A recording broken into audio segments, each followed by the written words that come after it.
Hello and welcome to episode 6 of Mouthwash. And man, do we have a show for you tonight. We are going to cover the topic of what is proper to say to a woman. And being an old dude, you got to watch out because I got a little trouble last week. So we're going to talk about that. We also have a new segment coming up. It's the crazy things people do. And I think you'll like the intro to that because I did a special one just for you. And we have a couple more segments that we're going to come out with. So you got to stay tuned and stay involved until the end.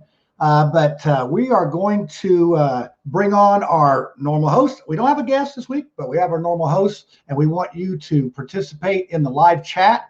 So I'm going to go ahead and bring on the lovely Ashton coming off of her birthday week. And there you go. How you doing, Ashton? I'm well. How are you? Oh, great. So anything new since you're being older now? No, not that I can think of. A week wiser. So, well, speaking of young and wiser, we got Jacob here, and I got to move people around here. Be with me for a second. We don't want people out of place. Jacob, how's it doing? It quit snowing up there finally? Finally did. Now it was like 60 degrees out today. I went outside without a coat and had the windows open. Just like, that's the Chicagoland area for you. 1 minute it's Siberia, the next minute it's the Sahara Desert, Yeah. So we're starting out of the gate here right away. And that's my wife on there that made the comment. She used to be vice president of HR for Napa Ball Camp. So she had quite the gaggle of people that she had to watch or babysit, as she'd say. Babysitting adults is what that HR is. So tonight our topic, we're going to get right into it. Our topic is going to be what's proper to say in society these days and what you can get in trouble for. So what we're going to premise this is like, let's say if you make a compliment to someone, can it be taken the wrong way? So we're hoping we can get some chat going here, but I'm going to go ahead. We'll start out with Jacob. And then we'll go over to Ashton, and you could tell me what you think is appropriate to say to somebody, or maybe something that's not, maybe an example of each. Well, I would say kind of to give a little background on all this, I would say over the last probably 50, 60 years, you could say a lot of societal norms have really changed, especially in regard to how men and women interact, and especially with how men address women. Certainly back in the day, it would have been very appropriate for a man to go right on up and call a lady sweetheart or something like that. You don't really see that as much anymore. Now it's kind of, I would kind of argue to say it sounds a little bit more kind of forward or flirty if you come off and say sweetheart, like a lot of older gentlemen would say. Another one I kind of want to give is an interesting one that a lot of people might not be familiar with because it's not exactly an American phenomena, but something more over in Germany.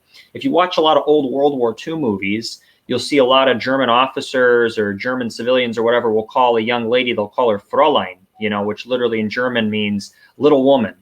But nowadays over in Germany, they say Frau, which is more like madam or ma'am or something like that. So you can kind of see generally over the last 50 to 60 years, just kind of how the, how the terminology has really changed, whether it's going from sweetheart to being appropriate to not being appropriate, or Fräulein to Frau. All right. Well, hey, what says you, Ashton? Because I gave an example early, and I'm going to do that again. So I said to someone that you could even take the garbage out sound sexy, and that's the look you gave me. It's like that to me was a compliment. I don't know what I do wrong. Yeah, I mean, I think the thing is that we have societal changes, and I think that it's okay to recognize that something that might have been okay in the past is no longer necessarily acceptable. There's a lot of things that aren't acceptable that used to be, and things that are acceptable that didn't used to be. So we have to really just roll with the societal changes in the world. But I think that one of my favorite things that you shouldn't say to a woman, it is strange men, random men that will walk by you and be like, "Hey, sweetheart, give us a smile." I'm like, I'd like to punch you in the face is what I'd like to do. I don't want to smile for you. I'd rather punch you in the face. But that one really irks me because why? Why do I have to smile for you, random man in the bar. I don't know. It's not my job to make you feel more comfortable by putting a pleasant expression on my face. If I want to sit here with RBF, then that's fine. And that's not really your place to tell me not to. I don't know you. I don't owe you anything. That's one that I think a lot of people don't understand, but is an important thing. Also, there's just really basic things. Sometimes just don't tell a woman, ask a woman if she's pregnant. Don't don't. I'm not done I that, know okay? people think That should it's be so an obvious one sweet. for most people. But people do it. I've seen it. They do it. They ask, they'll be like, oh my gosh, are you pregnant? Or even not even visually, they'll say, are you pregnant? They'll ask, are you having kids? Are you planning on having kids? That's just something to stay away from, because that can be a really sensitive topic for a lot of people. You don't know the struggles that they're having with fertility. Or if they even want to have kids in general. It's just a really weird assumption to make that someone is going to have kids, but it's also just, it could be something painful for somebody. They could be trying to have kids and unable to. So yeah. And winking, Vicky, you are so right. Winking is just strange. I can't wink. Fun fact. I physically can't make my face do it. That's an interesting one. And I'm going to take a second here and turn this around.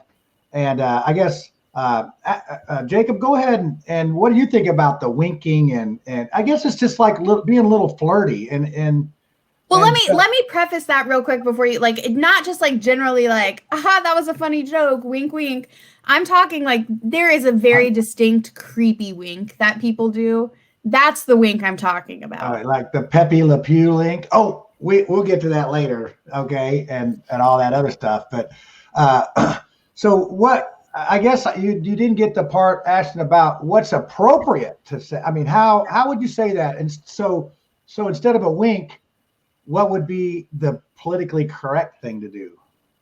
Is write them a note or with wink on it? Well, I think the whole thing that we have to talk about is the boundary. We have to acknowledge boundaries. And it's oftentimes, as a woman, it's the world is a scary place, quite honestly, a lot of the time. You don't walk alone at night. If you do, you have your keys between your fingers or a taser. It's a very scary place for a woman. So when a man comes up to you and you're alone, or with your girlfriends, it can put you in a really uncomfortable place where you just feel unsafe. Because oftentimes when you're put in the position where you have to reject somebody, it doesn't always go well. It's not like if you say, oh, thank you, I'm so flattered, but I'm not interested. It doesn't always turn out well, and it's not always a safe situation. So I think that the assumption that a woman wants you to flirt with her can oftentimes just put her in an uncomfortable situation. So I think approaching it cautiously is the best course of action. I'm not saying no one should ever express interest in somebody, but I think making sure to do it in an appropriate manner and a respectful manner, not coming up and grabbing her butt or, something along those lines, I think is good. It's all about presentation. It's all about how you do it and how respectful you are when it doesn't go the way you wanted it to. That all plays a role in what is appropriate. A lot of it is circumstantial. It's never, I can say this is always 100% appropriate, because you never know what the situation is, who the person is, and how that thing is presented. Yeah, well, speaking of presentation, Jacob, what do you think about somebody has the low cut or the, this is going to show my age, hot pants, which when I had the shorts from the 80s, we used to wear really short, which my kids would say, hey, Dad's wearing his hot pants again. But, dress game, sort of, risque dress. So how does that play? I mean, it seems like our comments are not appropriate, but the dress seems to be more revealing. So explain that one to me. Then I see Ashton over there, lights going on. So So go ahead, Jacob. Well, I honestly I'll just think sit back that, here and wait for my answer. I think the dress really makes a huge difference for both sexes, actually, because being in business for the last 3.5 to 4 years now, I've really learned that kind of the way that you present yourself, not just attitude wise, but also dress wise, makes a huge difference. Like, for those of you that know, I'm a Frank Sinatra impersonator, as I demonstrated on the show last week. And it really kind of helps my business more when I go in a suit and tie and, a nice Sinatra style hat or something like that. If I went up there and just started doing Sinatra in sweatpants, well, it just wouldn't have the same feel to it. So I think that really it goes for both sexes, that the way you dress really does kind of make an impact. I think maybe if you're wearing more of the hot pants or the low cuts, like John's referring to, you might be kind of, maybe looking for some attention from the opposite sex potentially, or maybe you're not, but I think a lot of people do kind of perceive it that way.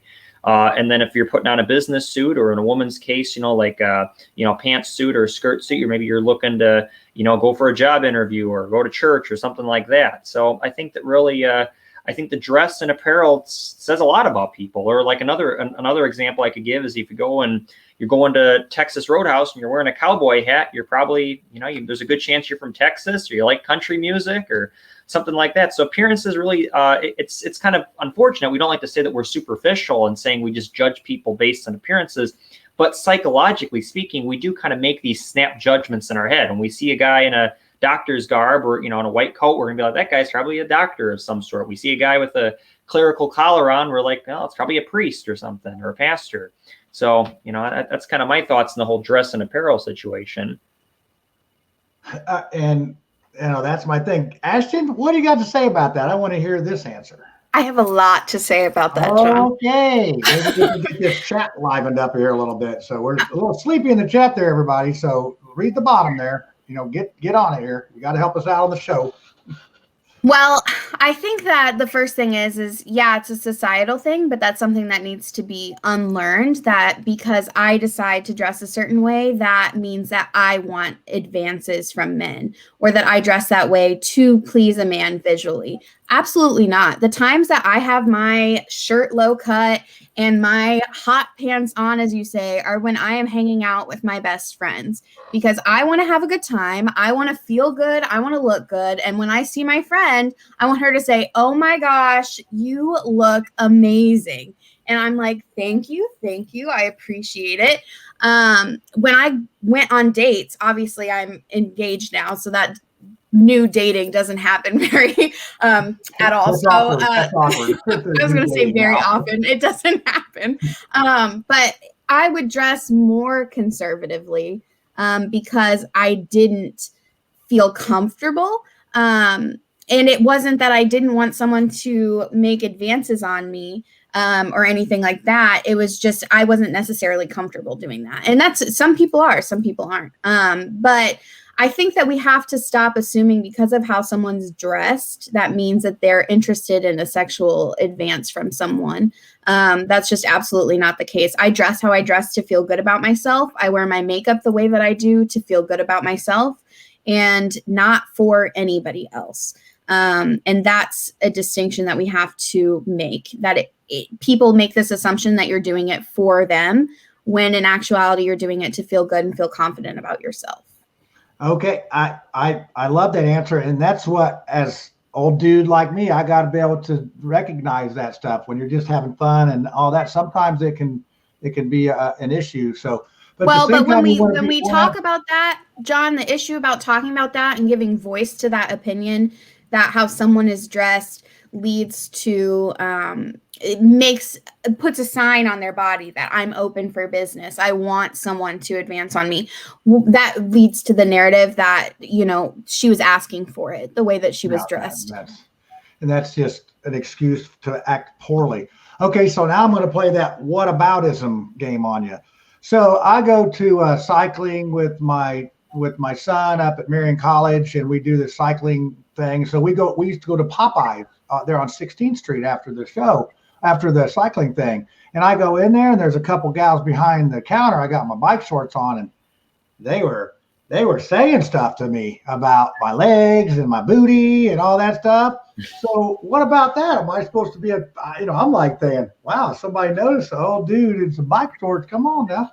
But so why isn't that? How did we get to this point where I'm offended? Is it just because of the Me Too?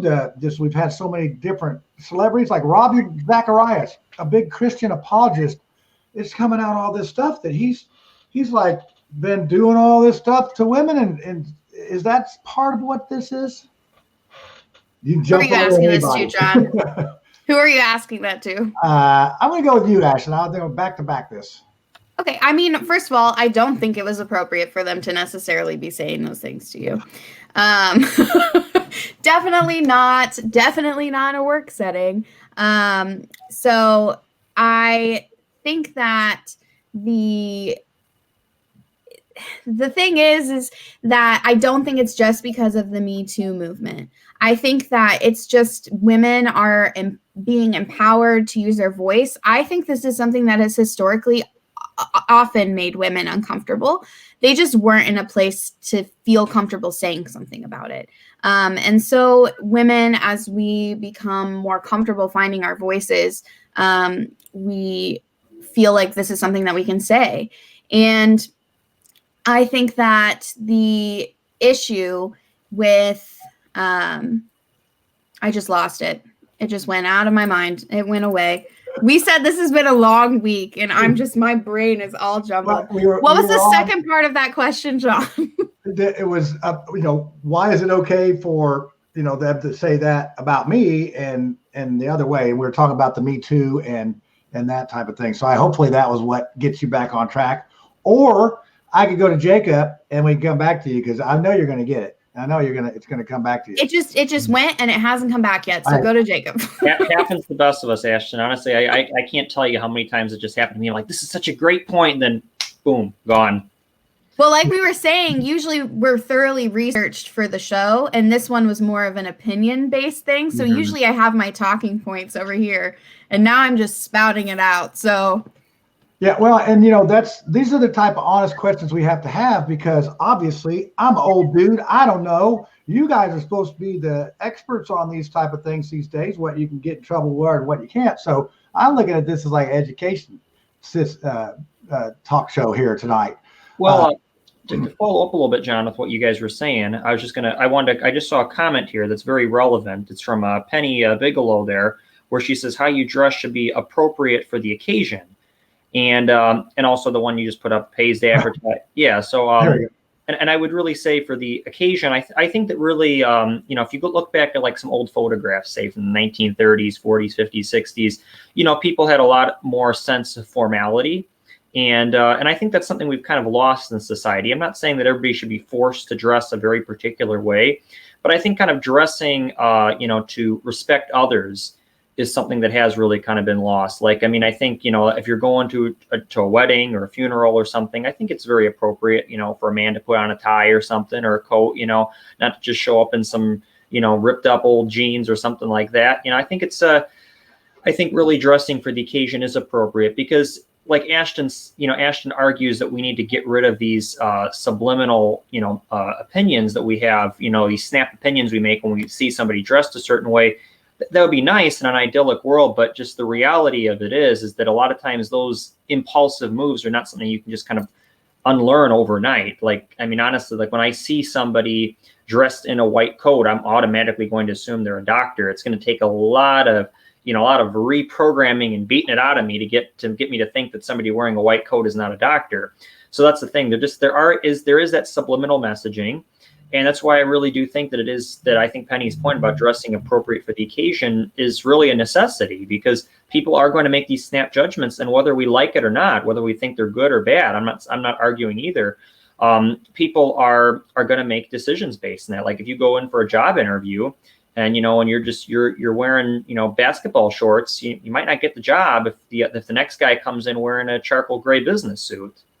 Yeah. So I'm not disagreeing with that, though. I'm not saying you should wear a sparkly pink clubbing dress to a funeral. Well, I mean, obviously that's not the time or place for that. But I mean, we also have these restrictions that are just ridiculous. Like at school, the fact that a girl can't wear a tank top because shoulders are somehow inappropriate. What?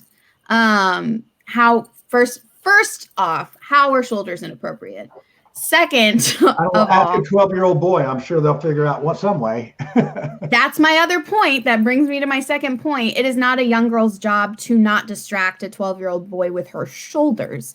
So I mean, they're just shoulders. They're just a body part on a young girl, and sexualizing them doesn't do anything except for give women unhealthy body images.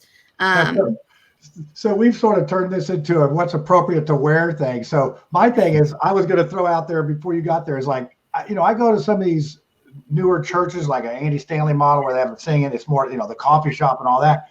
And man, you see some stuff in there.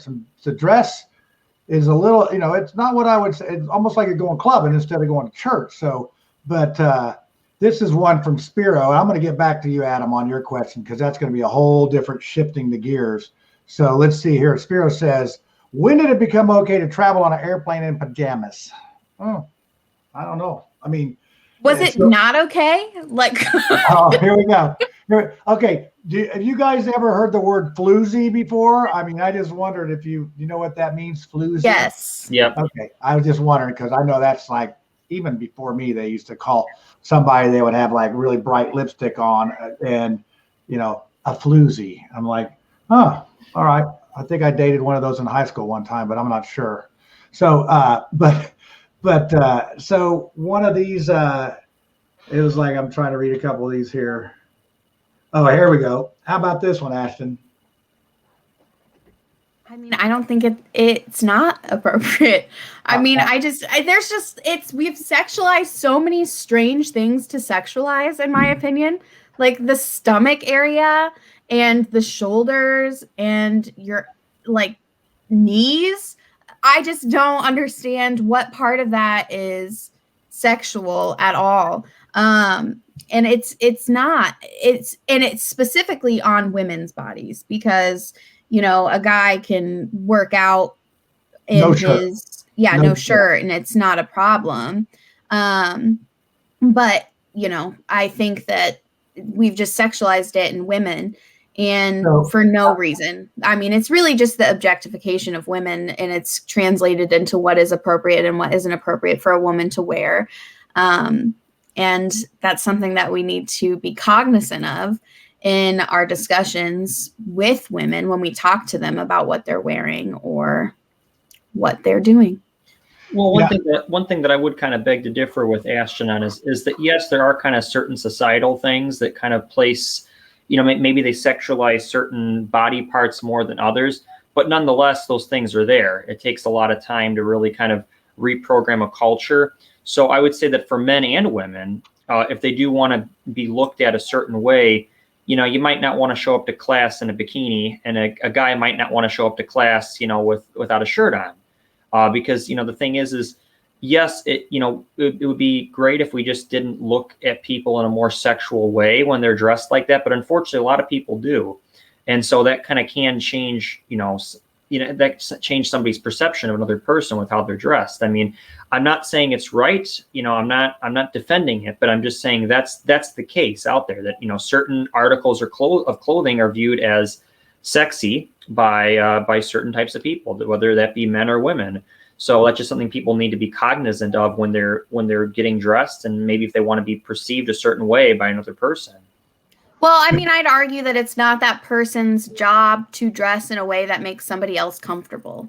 If you're uncomfortable with it, with the way that someone shows their shoulders, then don't look at their shoulders. But it's not their job to make you feel more comfortable with their shoulders or their knees or their stomach. Well, no, yeah, I'm not making that argument. But the point, what I'm saying is, if you want to be, taken a certain way, like, I mean, if you go into a law firm, and you're dressed in, a kind of a sexy blouse and like, short shorts or something, they're just probably they're not gonna see that as professional. And the same thing for a guy. If he shows up, to a corporate interview and he just doesn't have a shirt on or something, people just aren't they're just not going to have that same respect for you. Because I'm saying that you do have to you have to impress, certain people in life when you're trying to get to a certain point. Like when you want to get a job, you got to impress that employer. When you're when you're in the dating scene, you got to impress the person that you're interested in. So there are times when how we dress really is important in terms of impressing other people, because that's what we're specifically doing. We're trying to get this person to have a high perception of us so we can either date them or so they will hire us or so we can be part of some organization, something like that. Sort of a dress for success. Now we have Emmy, yes, our guest from last week. She's got a question there. I wonder where I fit in on the no shirt when working policy, because if you watched last week, which was a great show, she was born unisex, which is basically both sexes. So how does that work? So that's just one of those point of interest, is like, hey, one size doesn't fit all, folks. I mean, it is all definitely a matter of of how you look at it and that type of thing. So I'm going to jump back up here to Adam's question that he put in here. If I can get back. Oh, here we go. This is what do you think about Burger King's International Women's Day tweet? Oh, look at Ashton. So for those that don't know, Burger King put a tweet out, a woman's place is in the kitchen. And then it went on to follow that up was more women need to get in the culinary arts. And I'm like, wait a second, if I'm a woman, I strive to be in the Burger King kitchen. That's what my goal is, to get to be Burger King. So go, Ashton. I know you're chomping at this one. Well, first of all, I want to address the second part of it. They were doing a scholarship fund because only 20% of executive chefs are women. So they were doing a scholarship fund, not just Burger King executive chefs. Like in general, only 20% of executive chefs are women. It just was like someone needed to run that. I just felt like that was something that was not run by somebody else. Like that's really just what I felt like it was. I felt like they thought they were really doing something there. And it just was like, I think honestly, when I read it, I was like, oh, I get like the joke they were trying to make. Like I get the joke. It just didn't land. It just didn't land the way that they wanted it to. It flopped for sure. And I think that something else that happened was that the first tweet said a woman's place is in the kitchen. And that was it. That was the whole tweet. And then they did another tweet and then another tweet. I think if it had all been included in one tweet, it might have worked out a little better for them. But I think the fact that you could retweet a tweet that was just singularly Burger King saying a woman's place is in the kitchen, which has become such a thing for people to say when they talk about, how women don't deserve the same rights. That is something that is said frequently. A woman's place is in the home. And it was at National Women's Day. The thought was there. It just didn't land. That's just it is another straw on a heavily loaded down camel's back at this point. And that's why I think it's gotten so convoluted. And it is yesterday's International Women's Day. And by the way, I'm going to do a shameless plug for Do Something Indie tomorrow. I have Jennifer Magley coming on, and she is an ex-pro tennis player and a woman in the business place, and she has a leadership book out. It is How to Be a Queen, and it's a story about how women are in the workplace. So Ashton, if you're not busy, I know you got all your plays and everything, and you can go back and watch it later, but she's going to be on there in the live chat, and you can ask her all these questions, and she's super nice. And I think I got a special guest host tomorrow night that you'll have to tune in to see. So that was my shameless plug. Sorry about that. But this is the topic we're talking about. It's like, okay, so how is it not okay to say somebody has a sexy voice, but yet, something else? I think I'm still back to the, you guys haven't convinced me why I'm wrong yet. I'm just saying. So I'll let you have another stab at it, Ashton. I mean, she's just talking though. Like, why is it your place to tell her that her voice is sexy? Like, you are not her partner. You're not someone that she wants to be romantically involved with. And I mean, it's just the sexualization, especially women in media. So I'm sure she's gotten a lot of sexualization for things that aren't even supposed to be sexual. And so just making a comment on that just wasn't necessary or needed. Didn't add anything. She's a professional trying to do her job. And so this is what we're talking about where, you know, dress for success or someone's, I mean, she's just a woman being a woman, just speaking. And now her voice has become something sexual instead of just a powerful tool for her to use to give news. It just unnecessarily sexualized her. And I know you, John, and I know you didn't have malintent or anything, but just saying it wasn't necessary or needed or really your place to say. Yeah, so go ahead and pile on, Jacob, because I deserve it. Well, I mean, no, I actually kind of in your defense, John. I mean, thank you. I don't really think it's, you know, necessarily wrong to, you know, to say something like, you know, a woman's got a sexy voice, or, you know, she's attractive or something, as long as it's kind of more innocuous comments. I mean, obviously you don't want to like start saying like very like vile, you know, gruesome things, but I think just having, you know, just making a comment about something, we can't forget that men and women are attracted to each other, you know, naturally. I mean, there's nothing wrong with kind of pointing that out. Just like, you know, if, you know, like if I had like a real sharp shirt on or suit or something, and some woman says, oh, you know, that's a real sexy shirt or suit or whatever, you know, like that's fine. I don't really take any offense to that, as long as these are more like innocuous comments. I don't think there's anything wrong with a woman or with a man saying something that he finds attractive about a woman, or a woman finding something that she finds attractive about a man. I mean, it just, you know, I think, yeah, we got to be respectful of each other, but at the same time, we can't get too PC about things, because there still needs to be some, you know, people need to be lighthearted. They can't just feel like they got to censor themselves all the time, you know? Well, and that's how I felt. And I was like probably a little starstruck and, you know, and all that. So, you know, it's nerves and, you know, it's just our generation. That was such a compliment, but I understand that's right. We have problems in the work. We have all these things that are going on. So I'm working on my sensitivity. My wife, she pounds it into, hey, you know, that was not, you know, that, and my eyebrows were too bushy. So I was getting picked on last week, Ashton, on different shows. So I know you'll think that's good. So here's one for you.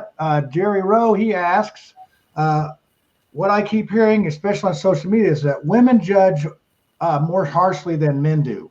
I mean, I guess women judge other women more harshly, and even this is, as a man would think, like I would think that's not a big deal, but you know, I caught it from, you know, when I told you that story, you were like, you know, you should know better. So what do you say? I'll go with Jacob first, because I know Ash is going to have something on this one for sure. So.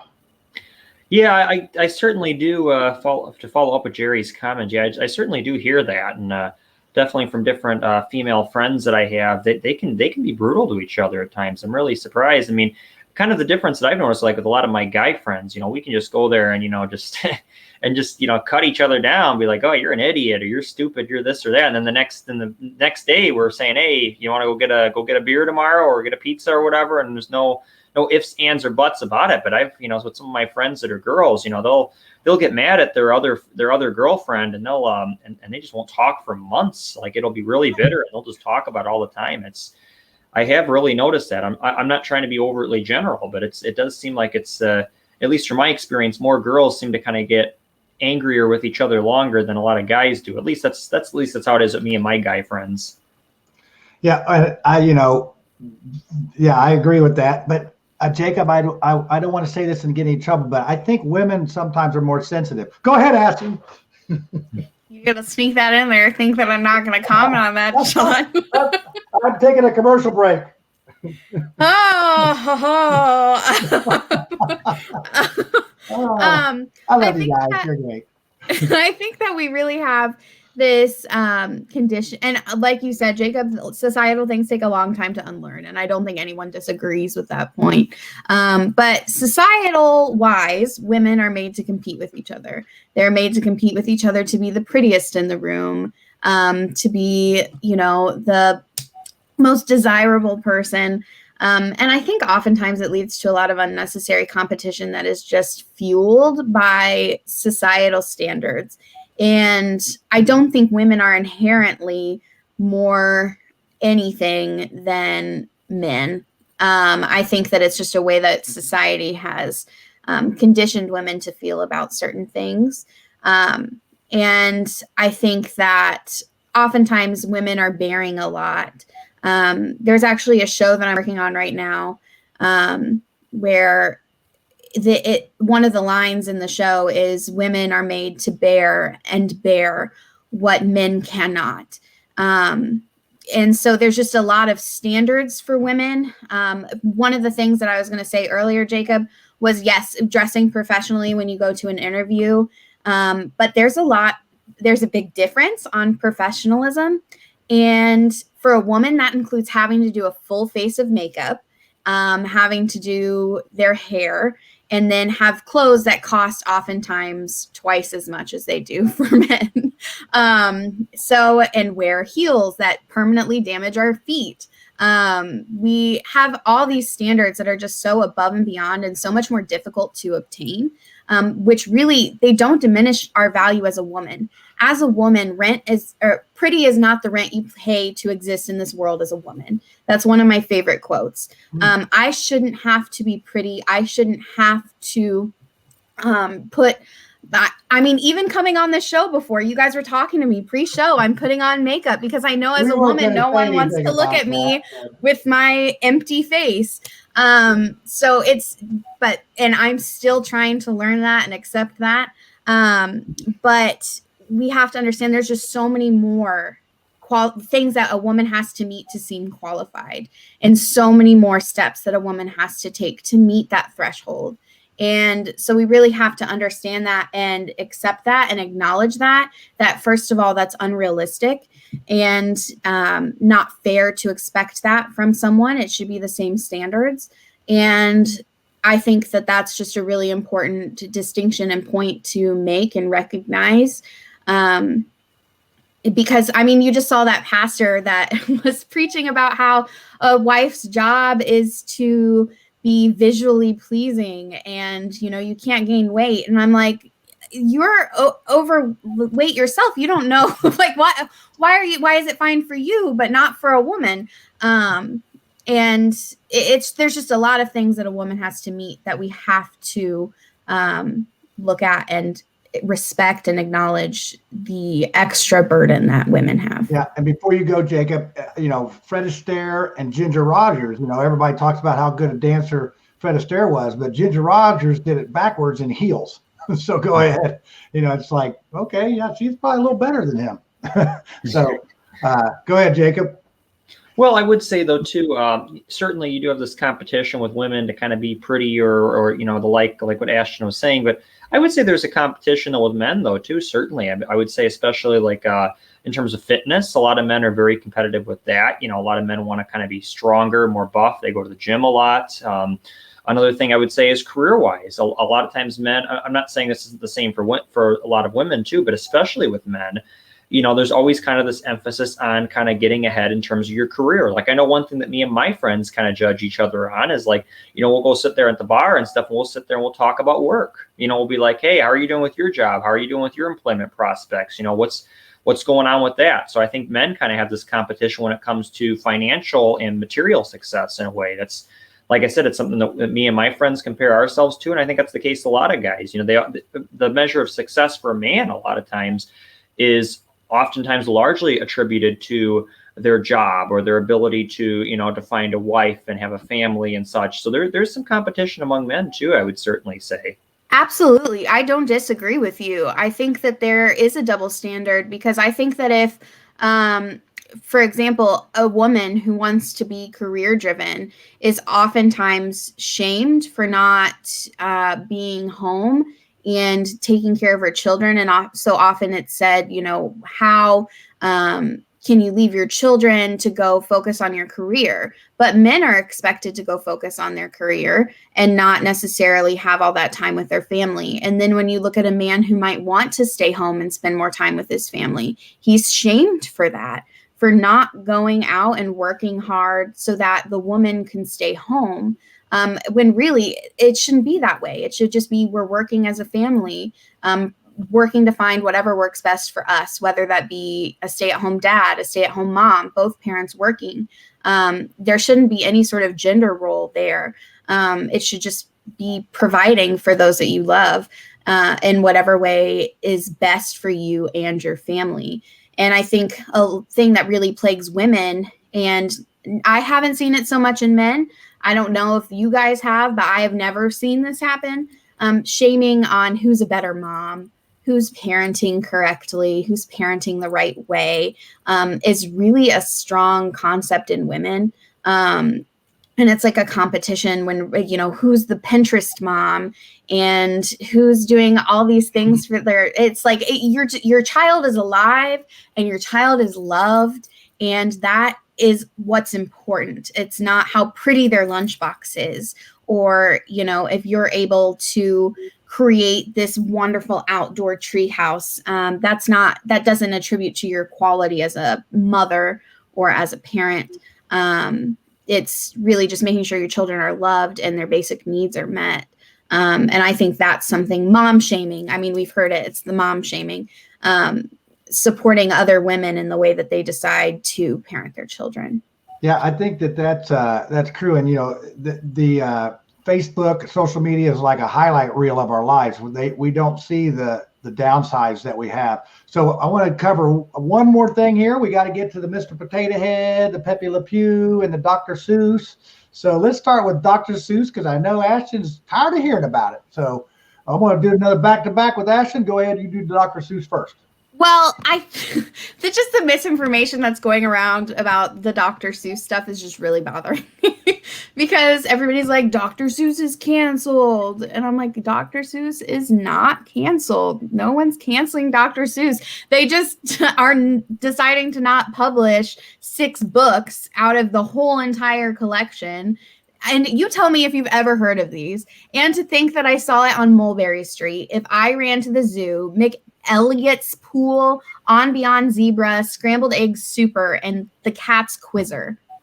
Have you ever heard of those Dr. Seuss books? As long as they don't cancel Green Eggs and Ham, I'm all good with it. But they're not. Like, they're not. Like, those books, they were like, there's some racist imagery in here. Maybe we should remove them. They're not even popular books. Like, nobody has heard of them. I'm not like, nobody cares about these 6 books, and all the other ones are fine. Like, Dr. Seuss was born in 1902. Like, it is not to be unexpected that he would have racist ideas and imagery that might be in some of his books. I mean, just the time period that he was in. But he also has some really great books about accepting anybody for how they look. So, and there's no one that's being financially robbed by these 6 books being taken off the shelves. None of his descendants are profiting from his books anymore. So it's just everybody's so up in arms, like they're canceling Dr. Seuss. And I'm like, first of all, Dr. Seuss is dead. Second of all, it's 6 books nobody's heard about. And I'm not sure why everybody's so upset about these 6 books all of a sudden. Yeah, it's just almost like people are looking for things before you go. They need to cancel that Cat in the Hat thing. Anybody that's got their kids at home from this COVID or whatever, their house is going to get trashed if they do the Cat in the Hat thing. I'm just saying. So, Jacob, go ahead.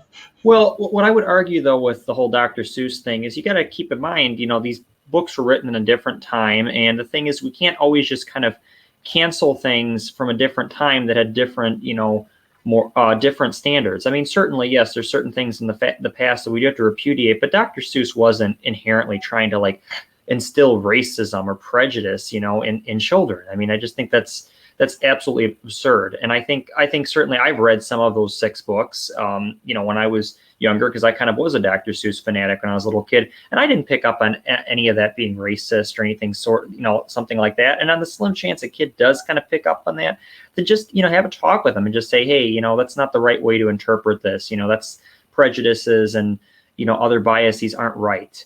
And the other thing I'll make a point, though, is I think there's a big double standard with the whole cancel culture. So we go after, Dr. Seuss books that are kind of vague in how you can interpret it. You could interpret it as racist, or you could not. But yet we allow stuff like Cardi B's song. I don't even want to say it because it's WAP, because it's too inappropriate to even say on live, on a live broadcast. But we allow something like that to be on the radio, where a kid could just accidentally go and turn the radio on and hear that. Oh, that's no problem. We can't cancel that. We'll make that a #1 song.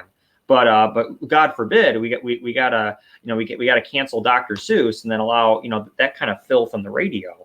So Dr. Seuss is not canceled. Like, he's not, like, that's just the thing that, like, that wording, like, apparently everybody's canceling Dr. Seuss. Nobody's canceling Dr. Seuss. Like, I'm still going to read the Dr. Seuss books to my kids. Nobody's saying that. They decided that the imagery in these books, they were like, these are a little, maybe it could influence someone. They're not really popular anyway. Why don't we just stop publishing them?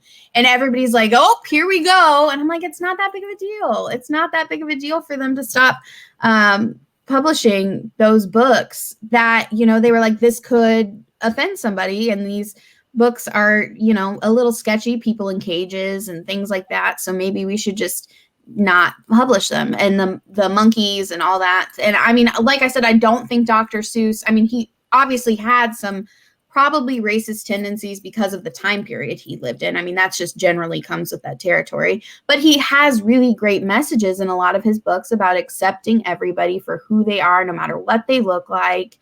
And nobody's arguing that. Nobody's trying to cancel. I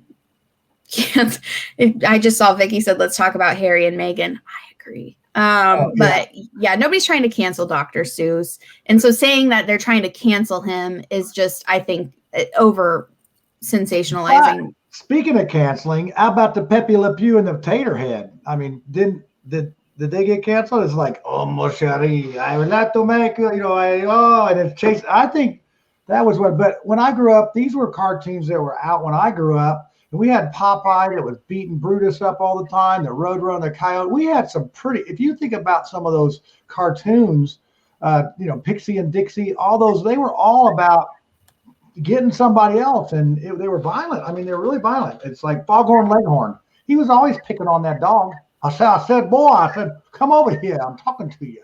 So, and he was basically a racist from the South, if you think about Foghorn Leghorn. So when is it going to stop? So, Jacob? Well, that's exactly the point, John. And like what Spiro's saying in the comments there, it's a slippery slope. It's like, who is the person making these decisions that 6 Dr. Seuss books are bad, but Cardi B's WAP, that's just family entertainment. I mean, who is making these decisions? How about instead we go back to the founding principles of this country, allowing free speech and free open exchange of ideas. And if you don't like those ideas, you don't need to tune into them. You don't need to read them. You don't need to watch them. I mean, personally, as a conservative person, I'm not a big fan of Rachel Maddow, so I don't turn on MSNBC. I'll watch Tucker or something like that. And so Dr. Seuss, like I said, it's not like he's coming out there and just like promoting the KKK or something. This is not like a racist, inherently racist book. It's something that could maybe be perceived as that for some people and as not for other people. If it's blatantly, racist, then yeah, we shouldn't promote that. But I'm just saying, coming out here and just, canceling 6 books because of a perceived racism, where does that stop? But the thing is, Jacob, is like, you also want to talk about free speech and rights of businesses and people.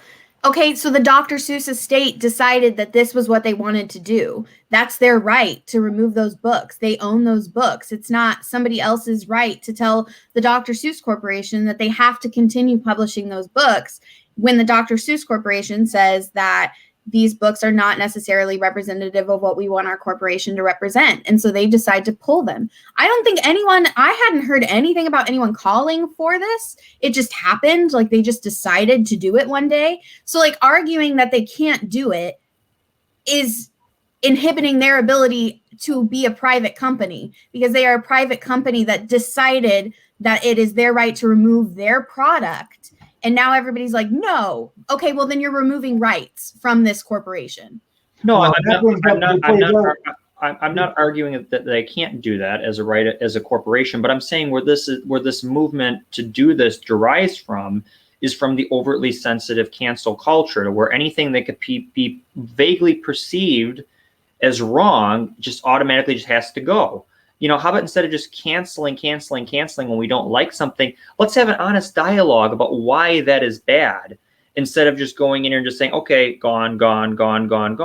Because I think, quite frankly, even when there are ideas that are blatantly wrong out there, I think it's much more educational to have it out there and tell people, hey, this isn't right and this is why, instead of just saying, well, nothing to see here. Because all I know is that when you try to keep something from somebody, a lot of times that'll just draw them to it more. So because obviously this whole Dr. Seuss thing got attention because they were purposely taking it away from people. So I think it's just kind of human nature. When something is forbidden, people are just going to gravitate towards it more. So I think a more practical way is, if you disagree with something in these books or in some other books, just tell us, we don't agree with this, instead of just saying, just canceling it out of the thin blue air and say, okay, gone. It's like, yeah. Just doesn't make sense. That's a great point. But and Emmy brings up a really good point here. I'm glad they pulled Dr. Seuss. My collection is going to be worth lots more money, and I can sell it and buy more guns. I think that's not nothing to do with this show, but think about it. If you're Dr. Seuss and you want to get that attention, do you think there's they're jumping on board here with a little bit of attention to maybe make their other collection that's maybe collecting some money? Do you think there may be a little ulterior motive here? I don't know. I really am just so bothered by this even being a big deal that I just am like, who cares? I mean, really, who cares about these? We still have the classics. We still have these great books. People pull products all the time. Like, that's not like, it's all of a sudden just a huge problem that somebody pulled a product. But you don't see like Target selling the t-shirts they were selling back in 1980. Like, they aren't still selling those. They're not fashionable. They're not what's in at the moment. There's no reason to sell them. I mean, it's just not a big deal. And the whole Mr. Potato Head thing is just ridiculous. They rebranded the whole thing as just Potato Head. What is that? I did put the conspiracy theory banner. Everybody's like, oh, they're making Mr. Potato Head non-binary, and look at what they're trying to do to push the trans agenda on our children. And I'm just like, can you look up what's happening, please? Because they had Mrs. Potato Head and they had little baby Potato Head, and then they have Mr. Potato Head. So they rebranded to just Potato Head because they have multiple kinds of potato heads. And so it's just a rebranding. They're not going to not sell like the Mrs. Potato Head parts or the Mr. Potato Head parts. They just rebranded to Potato Head because they have a Mr., they have a Mrs., and they have a little potato. So it's like, it's just a bunch of people getting upset about, I'm just like, please just look it up. Just research what's going on. Please. Yeah. I honestly, I think it's something to talk about. We used to talk about sports. Did you see how many home runs Mickey Mantle hit the other day? But I never watched Mickey Mantle. I think he was way before me, but you know what I'm talking about. We used to talk about sports and different things. Now it seems like, well, what's the next thing we could talk about? So, wow, you guys we would see, folks, we have a backup topic that if we run out of topic, because we were talking before the show, it's like we may not make it.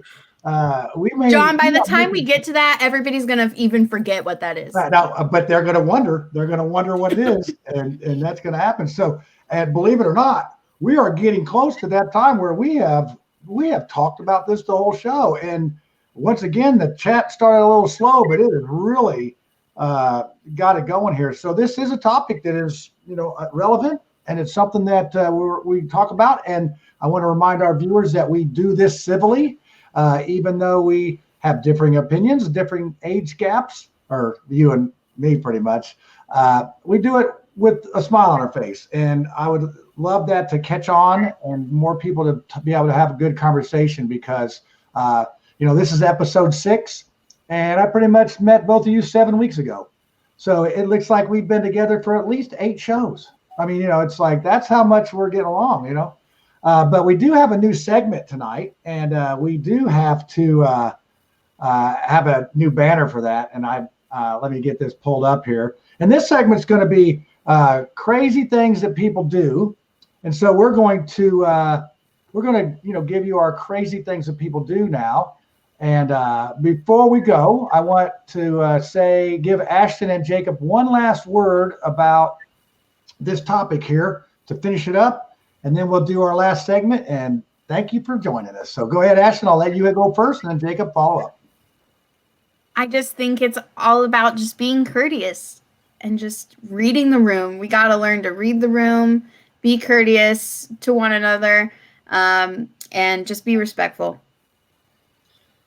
I agree with that point. I think, hold on a second. You can't be agreeing. You ruined the show. We got almost to the end. Go ahead. No, I think while we have different viewpoints, I think there's a way to kind of hear the other side out and kind of and really have some constructive dialogue about this, because obviously the only way we're going to really get things done is if we kind of hear each other and find a common solution. Well, we're not going to completely change each other's viewpoints, because it's just human nature to disagree on certain things. The way that the thing that we should have uniting all of us is that we want what's best for our country and for our society. And we have to kind of talk these issues out and figure out the solution that works best for our state, our country, our localities, whichever point is in question. Okay, so I'm going to go out on a limb here. I'm going to do a bad dad joke, and it's going to tie into this. So, what do you call a holiday decoration made out of $100 bills? Aretha Franklin's. And it's RECPCT, whatever, respect. So it's all about respect, everybody. We got to respect each other. Ash is still trying to get that one. $100 bill. It's not clicking. Not clicking. Aretha Franklin's. Aretha Franklin's. Got it. Got it. I'm sorry. I'll see myself out. Well, let's go to this next clip of crazy things people do. So here you go.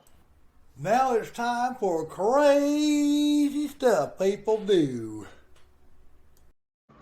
All right. So, Ashton, what do you got that is crazy that people do?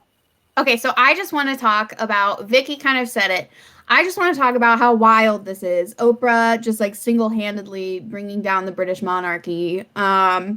So I saw the funniest tweet that it was once again, America brings down the British monarchy by spilling the tea. And I laughed for like 20 minutes. But I mean, I just thought it was wild that just one day Oprah just was like, I'm going to interview Harry and Meghan, it's cool. And then it's like this whole expose, and it's just this big wild thing that didn't seem like it was going to be. And I just think it's wild. I honestly think this is the craziest thing that's honestly, I'm entertained by very little at this point. 2020 did a number on me. But I think that it's crazy that we're all watching this like a soap opera. Like, I don't know about this is terrible, because I feel my heart goes out to Meghan for the things that she experienced, that Harry experienced.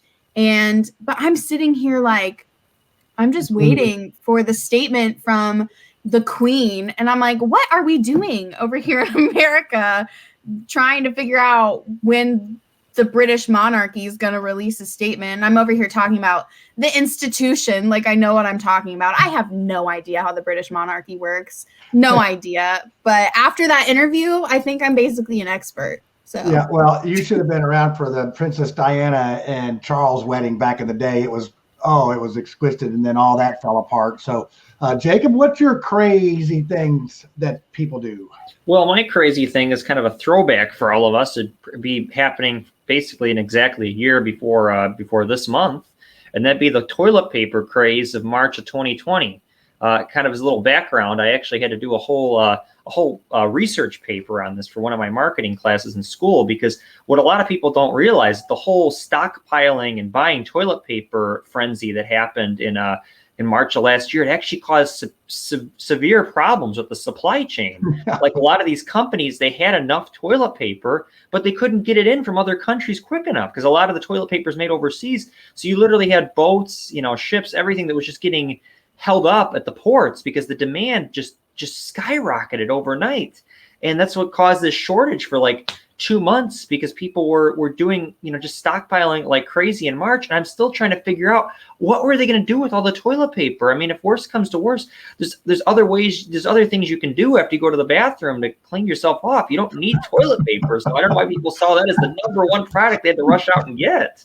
No, you know what's so funny about that though?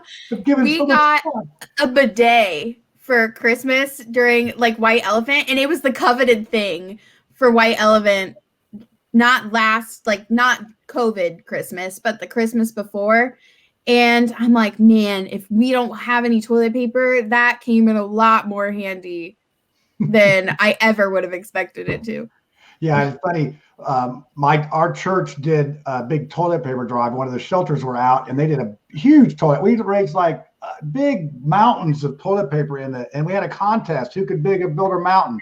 And then 8 months later, we have this, and we're like, well, we're covered because they gave us a bunch for the art center. We're good. So yeah, to go off of that, that was a COVID sort of thing. So my thing is the crazy things people did during COVID. And there was one video you could look on. It's a lady, a woman was cutting her hair with a knife on a video. And then this is another thing that's not really crazy, but you have these bracelets coming out now. This one's green, and see with the green screen, it's sort of funky there. And if green means hugging and get close, and then if you have a yellow one, that means stay a little bit back, and a red one says get the heck away from me. So that's not a crazy thing. It's just like a public service announcement. But people have gone, done stuff for the crazy, for the COVID. So that's not a bad segment. So if you want to leave us a comment or whatever about what segment you like conspiracy theory, do you like crazy things? We got another one, Stranger Things coming. That's Strangest Things. John, things that they want us to talk about. Yeah, because we will do that. And while I got you here, next week we're going to have two guests. We're our normal. I don't know if I can make it 2 weeks without you guys, but we're going to have Mark Small. These two guys are both in the Republican Party, which is sort of strange. We got Mark Small, that is far left as you can get in the Republican Party, and then we have Bob Crotty, who is far right in the Republican Party. And we are going to talk about voter fraud and fair elections and all that good stuff. It'll be if they don't kill each other, it'll be a great show. So that's what we have for next week. And then you guys are great. I mean, this is a good dialogue and good that. So see you in 2 weeks. Don't go to Hawaii and take a big vacation with all the money you're getting paid from this fiasco here. And we'll see you next time. So everybody, miss you guys. Bye. Ashton, give it a sign off, then Jacob. We'll miss you guys next week. All right. I'll miss you guys as well, but I'll look forward to seeing you in 2 weeks. All right. Hey, thanks for tuning in, everybody. See us back here at 8 o'clock live, and fire up that live chat. And it won't take much to spark those two guys into a good conversation. So thanks for tuning in. We'll catch you next time.